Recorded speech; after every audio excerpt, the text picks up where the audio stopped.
phenomenon on the web like Dr. Horrible. Star Wars continues. Okay, so there's some, but there's not.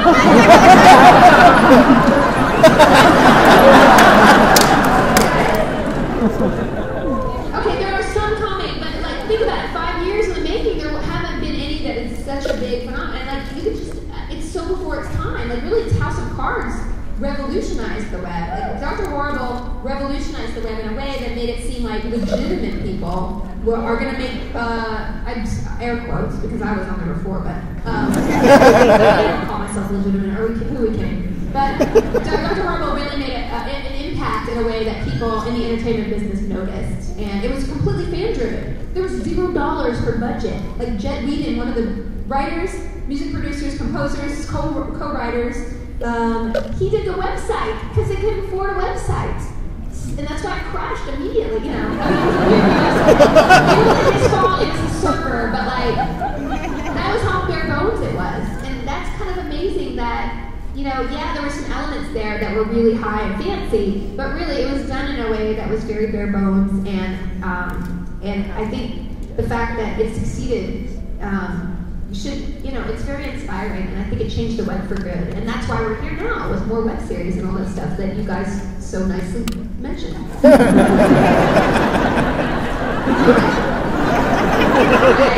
Hi. How did the story of the Dragon Age series come about, of the DLC? Reprising Talos. So the fun thing about that project was that it was created in tandem, and nobody's actually ever done that before. That's why I wanted to do it, because I like being first.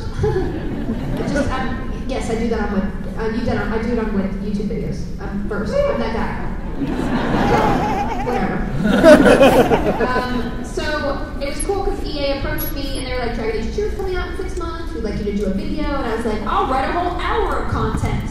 And we'll do it for nothing. That was not a smart move, but the cool thing was that I kind of developed Talos, and then it's sort of, I wanted to be a rogue elf, you know, and I thought the Canary was an interesting area to work in, and they kind of helped develop it, and then they went and wrote the DLC at the same time I was shooting the web series. So because of production delays, we didn't release it right at the same time.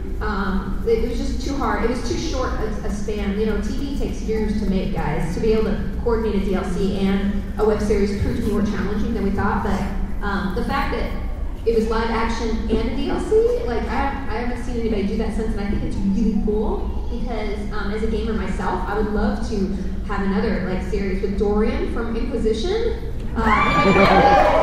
I love that character so much, and Cassandra, like.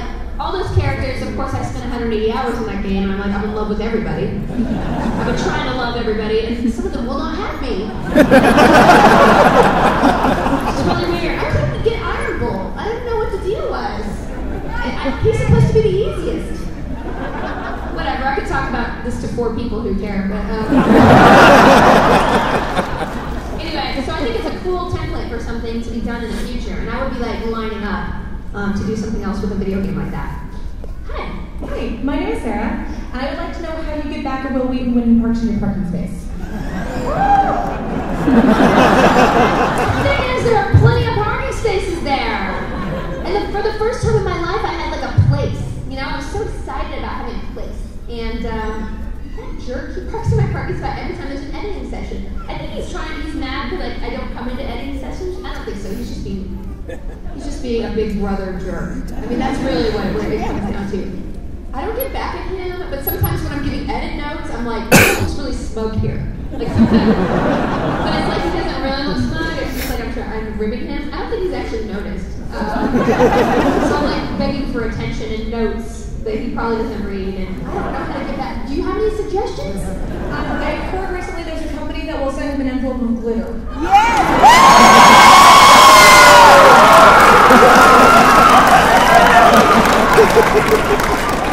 It's also illegal.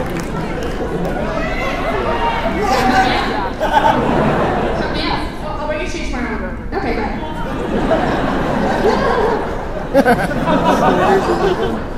Glitter bombing? Yeah. What? interfering with my... RuinSomebody'sDay.com. Should I just said that into the microphone?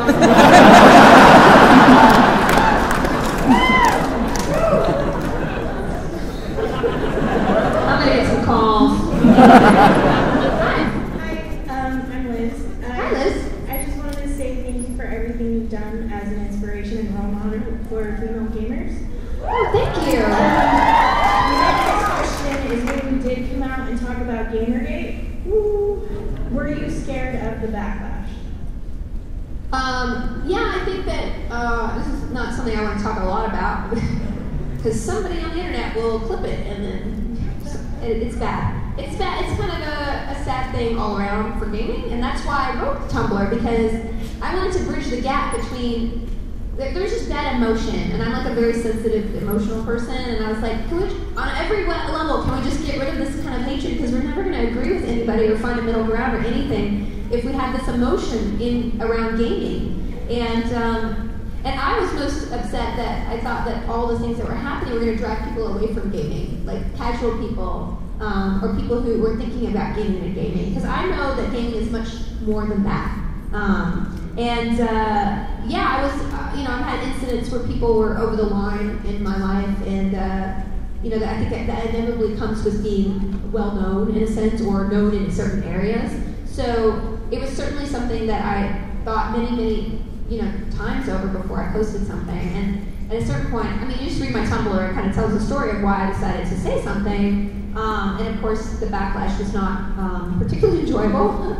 But the outpouring of support with you guys and online and a lot of game developers and things like that, I think it was sort of a wake-up call that to remain silent about something is almost complicit in allowing the narrative to be controlled by the people who are loudest, who are not people that most people agree with. So, it's just something that is very sensitive. And even now, it's like you don't want to mention it on Twitter or something. I mentioned it the other day, and I got so much hate, and then it's uncomfortable and it's not great to live with. But unless you speak up, then you let the narrative be controlled, and I think that is not good for gaming as a world. I'm all for differing opinions, and I respect a lot of people who don't agree with me on certain things. But that's how we get ahead in life, not stabbing our finger in people's faces. I don't know. That's just the way I like to operate.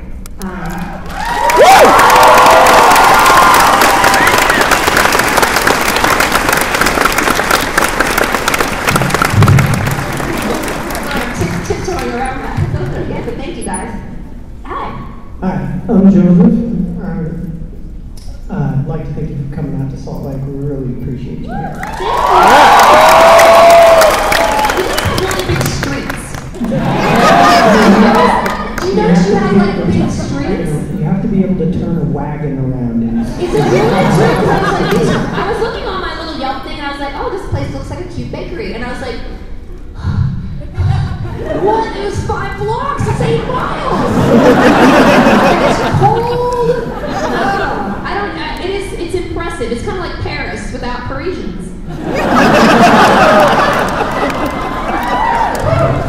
Wow. So I understand you were homeschooled as a child. I am. I've met a lot of homeschool people here. Yes. Utah is full of homeschool communities, and I'd just like to ask what your experience was as a homeschool child, and would you recommend it to others? I hate to say this, but I talk about it in my book. But I was actually talking to a girl at my table now, and we were actually talking about the advantages and disadvantages of being homeschooled. There are certain experiences that we don't have in common with other people, like prom or, tests. I really never took tests, and when I'm in college, I'm like, oh, good, I'm getting graded. That was startling. And so there are certain things that you don't relate with other people on a certain level. I could never write a high school story, to be honest with you, because I don't have that experience that everybody knows, and I write the Guild because I know gamers so well. We know each other, hopefully, in a lot of ways. And I could write about that all day, but high school, I don't know how other people were in high school. I have no idea. I just watched, it would be 90210. That's the only experience.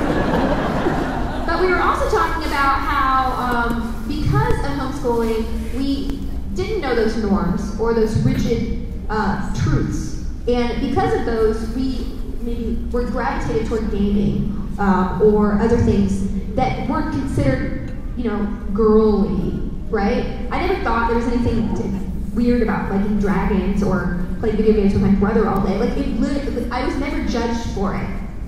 And I think judgment is a lot of, it's a part of our society, unfortunately, the way we relate to each other as humans in some weird psychological level that I don't have a thesis paper to explain why.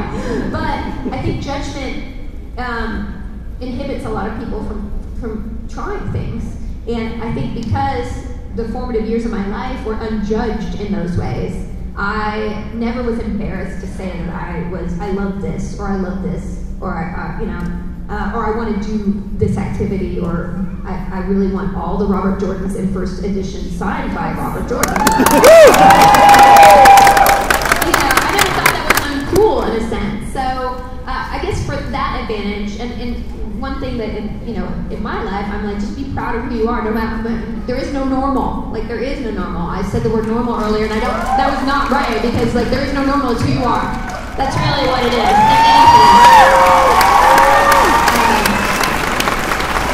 So accepting yourself, and is one thing that I think we missed out on.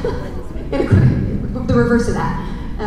From homeschooling. So thanks for asking. And it's so cool to meet so many homeschooled people. We should have like a club or something. Hi, Felicia. My name is Misty. I was homeschooled too, so I'll join. Yeah. I think that because a lot of people recognize you as being a great hero or a great role model for young girls, and I know that a lot of people say things about what defines you. My question is, what do you think defines you? And I know your book's going to answer this. I can't wait to read it. I wasn't going to say that. It's so much easier for me to talk about the Guild, because it's like, hey, here's the Guild. It's a show, and it's not. It's about me. It's like, oh God, Felicia. But I guess it's hard to find. I think that's our basically our life struggle. And who are we? What do we love? And there's so many societal pressures that kind of push you one way or another, or just internally you want to please other people. I think, especially women, we are kind of raised to please other people a lot more than even guys do, and that can sort of round the corners of pursuing something that might be imposed on other people or be out of the norm and stuff like that. And I think it's kind of our homework for life to figure out who we are and express that in this world. And the cool thing about it is that it's never ending. So like me 10 years ago, I'm a different person now, because every single interaction with people, everything I do, if I take a pottery class, I'm a different person. My neurons are different. And hopefully we are always pushing the boundary of who we are to grow, to understand more, to understand ourselves more. Because that's the way that we really reach, I think that sense of meaning that I think all strive for in life. And it's kind of a nebulous thing to quantify, but whatever it is that gives you meaning in life, you should always pursue that. Whether it's something as silly as, making baskets, or teaching kids, or if it's a hobby like fencing. Like, whenever I meet somebody who has a true passion, whether it's their profession or their hobby, there's a fulfillment there. And like, whenever I meet somebody who's like, I don't know what to do, I'm like, just go try things, because you have to be able to experiment and try and find who you are. And I guess it's a roundabout way of like, I don't know who I am, but I know I'm someone who hopefully is always brave enough to try and see if something that fits me or not. And I'm definitely weird. Hi,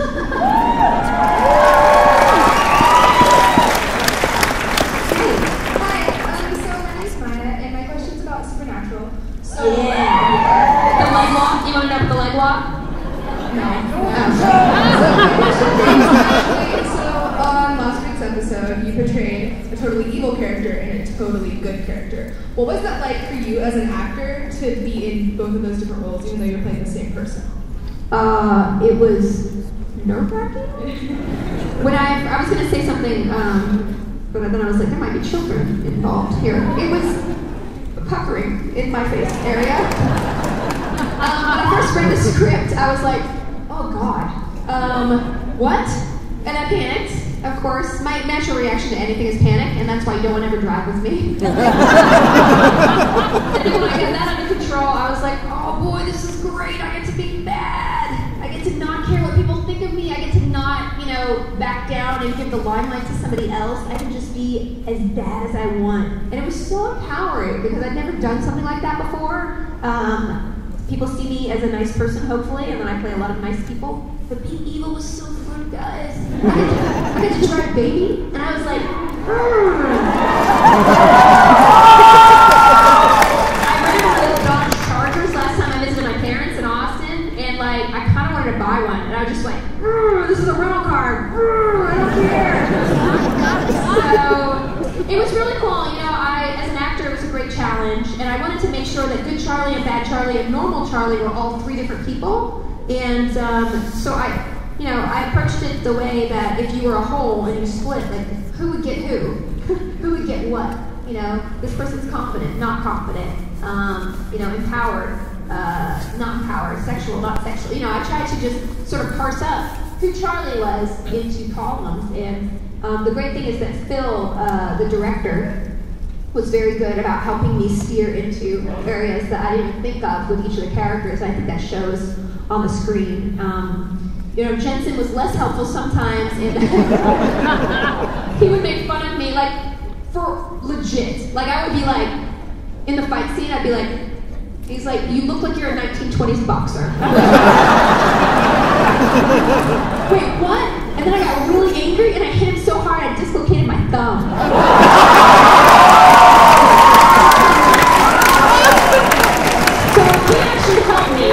And then there's another scene, and I wanted to tell this story anyway. Oh my God, your codex.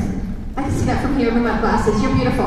The other scene was, there's a scene in the bar where I'm picking up on a wait. I talk to him, and I'm picking up on a waitress, and I'm really being this is after I'm sorry, there's going to be some spoilers, but I'm really evil and arrogant, and I have to do a shot. I reach over and I take a shot and I throw it back. I'm not a drinker, and I've never actually done a shot. One time somebody gave me, and I sipped it, and they were like, that's not how you do it. I've never, thrown back a shot, and I was supposed to throw it back.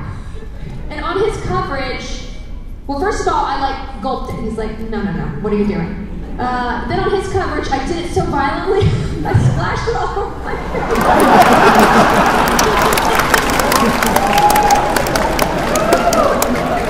And there's it's like a Coke mixture. There's Coke dripping down my face onto my leather, and I'm still trying to look. And then he's looking at me, and I've never seen him break. And he's so professional and awesome. He knows that character. He can do anything because Jared is always trying to make you break up. So he can't break. He will not break. And I saw ever so slight. It was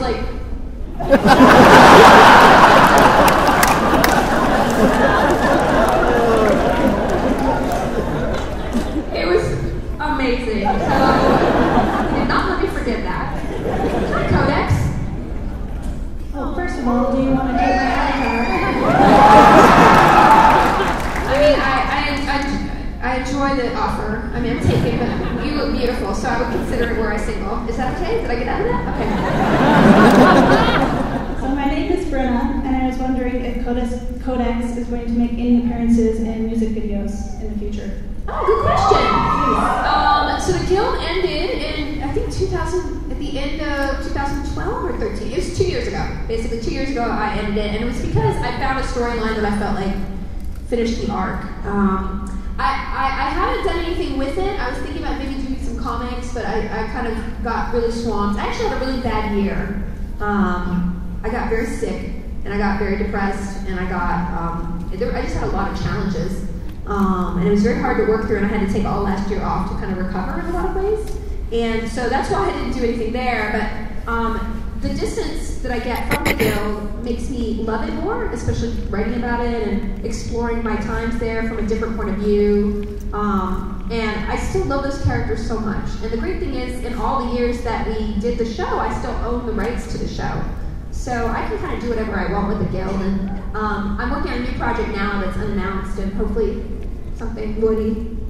Oh, here we go. Something happened to that this year, but in the foreseeable future, I certainly would like to revisit. I just have to have a really good reason, not just a commercial reason, but stories I need to tell with the characters, worlds I want to visit. So yeah, I would love to do more, but it would be more in the long term versus the very short term. But just seeing so many people who said the guild has affected their lives or made them want to game or made them create a web series, like, there's no project that could outshine that for me. I wouldn't be here without you guys supporting the guild, so thank you.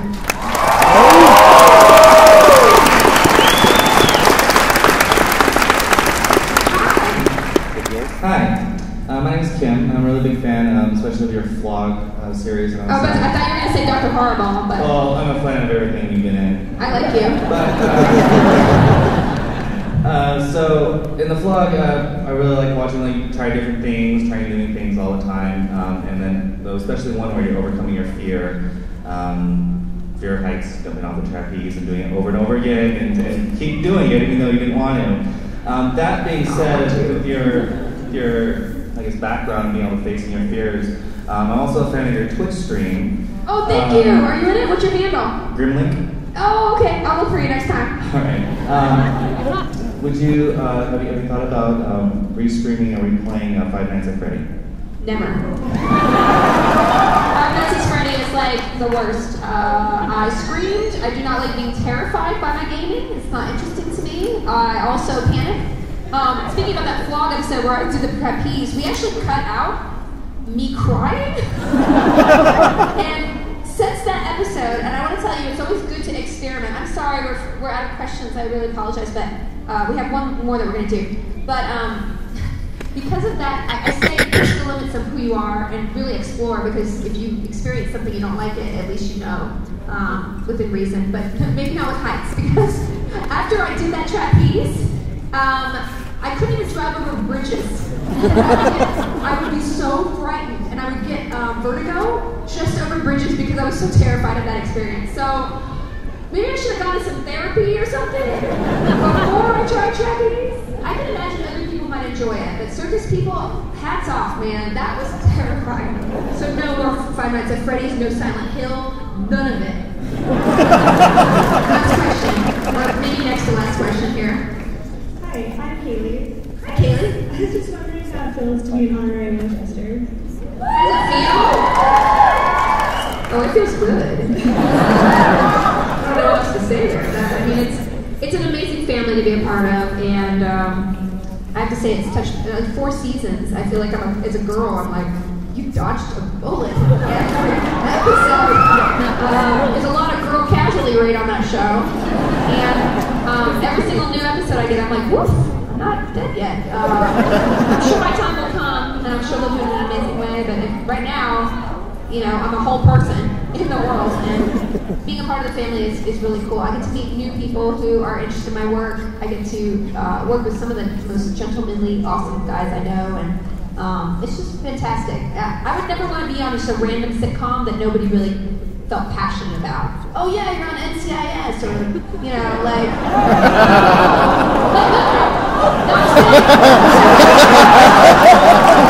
It's a good show, but it's not like people are rabid. Like, are you rabid for NCIS? Alright, well, insert other show that people are passionate about. Like, to me, it's all about the family of the fandom that really makes me want to take a job. That's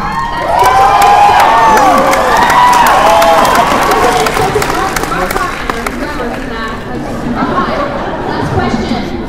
It's Mark Harmon, right? Yes. My name is Michelle, and I saw you on House, so I want to know what it was like to act with you, Lori. Oh, guys. Alright, this is a good last question because I don't normally get asked about House. If I get asked about Bring It On Again, I look ashamed. Which I get more than once because they rerun it a lot now. I don't know why. And I have the same hair, so people are like, and I'm like, oh. But House was fun. Hugh Laurie is one of the sexiest men I've ever met. And I don't say that lightly because I've met Matt Smith in person, I've met Jean-Luc Picard, Stewart, I do know his name, but he can't be anything but Picard for me. Nathan Fillion, Jensen,